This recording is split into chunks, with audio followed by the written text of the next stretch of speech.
Welcome to Bespoke Diaries. Today's article is on C-level loneliness by Seipati Mokhuoa, Executive Chairperson, Strategic African Women in Leadership, SWAIL, South Africa. Having worked in multiple countries and having recruited senior and often expatriate resources over a number of years across these geographies, Seipathi says, I am always struck at the human dynamic of integrating people. Just try walk into any large shopping center over the weekend, which is full of people, and attempt to meet someone, and you will be discarded as a weird person. It's easy to be lonely in a crowded environment.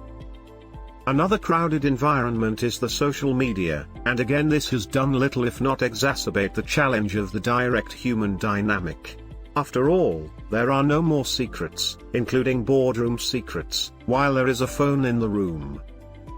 However, walk into a smaller, more culturally cohesive environment like a gym or a yacht club and that task becomes much easier. Or does it? Seipathi has been in leadership roles for many years, and the one phenomenon that is always present and upon which she largely bases her professional relationships is acknowledging the C-level loneliness. Everyone knows that a team is stronger than any individual person, and that a well-coordinated and complementary team is a winning team. Yet we continue to face high levels of loneliness in the C-level suite, coupled with a healthy dose of CYA behaviors. Dynamics of the boardroom. A common project for consultants is to assist in aligning the C-suite to a common goal or set of strategies. This normally happens at the request of a strong CEO that is truly open to the idea that there may not be complete alignment among the leadership team, and who is confident enough in their role not to be threatened by such a process.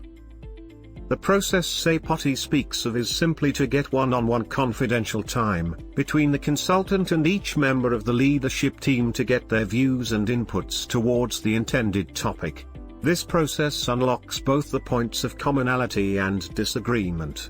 This enables the fast forwarding of decisions where consensus already exists, and creates a real focus where there is work to be done to align the team. Seipathi provides this input to illustrate the point that independence is required to unlock the full honesty and value of the leadership team. In searching for an understanding to this dynamic, Seipathi always remembers the words someone wise told her, "It's tough at the bottom but it's rough at the top." Hence the rest of this note is focused on trying to mitigate this loneliness, and hopefully also address whether this is a dynamic the CEO should accept as reality or a culture to be strategically countered.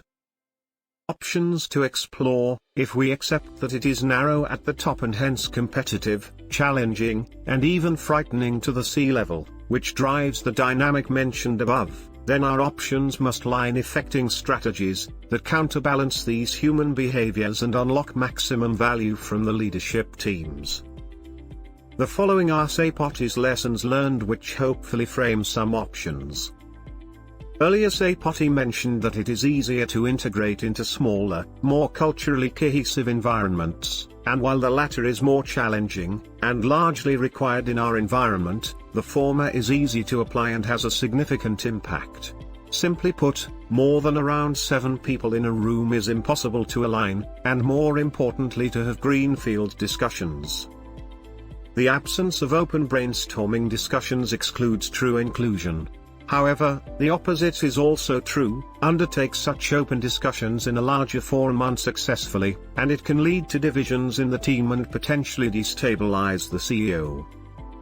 Linked to the above lies the opportunity for collective goal setting. A vision or goal and related strategies that are truly owned by the broader team is extremely uniting. Psychologists tell us that without goals human beings would die. While that seems extreme, it certainly motivates us to take this seriously. It is often that we find a CEO that will have the vision, but the team may be trailing, and herein lies a massive opportunity to really uplift and get the most of the leadership team. To truly integrate a C-suite, the individuals making up this C-suite require a strong trust equation with the remainder of the team, and particularly with the CEO. This is where the independent plays a significant role. It creates trust platforms for every individual to have confidence that their opinion is included and their voice valued. Of course, there are other ways of building trust. However, it is the acceleration of the trust equation that is challenging, and if Seipathi has a certainty of particular human behavior, it is that most people like the sound of their voice, hence providing people with platforms to speak and share their opinions and making that process feel truly valued, is a great accelerator. With a common goal and related strategies, the next challenge lies in the execution and in the understanding of how that can also unite a team. That secret sauce lies in a commonly used verb, but which is often poorly executed: empowerment. That's because empowerment can only happen with true trust, and true trust means that the CEO can rely more on the person returning back to them, with challenges being faced in the execution of the delegated objectives than in the person's ability to actually execute. Given people's natural insecurities at this level to admit to difficulties in execution, this will not happen without all the previous ingredients mentioned in place.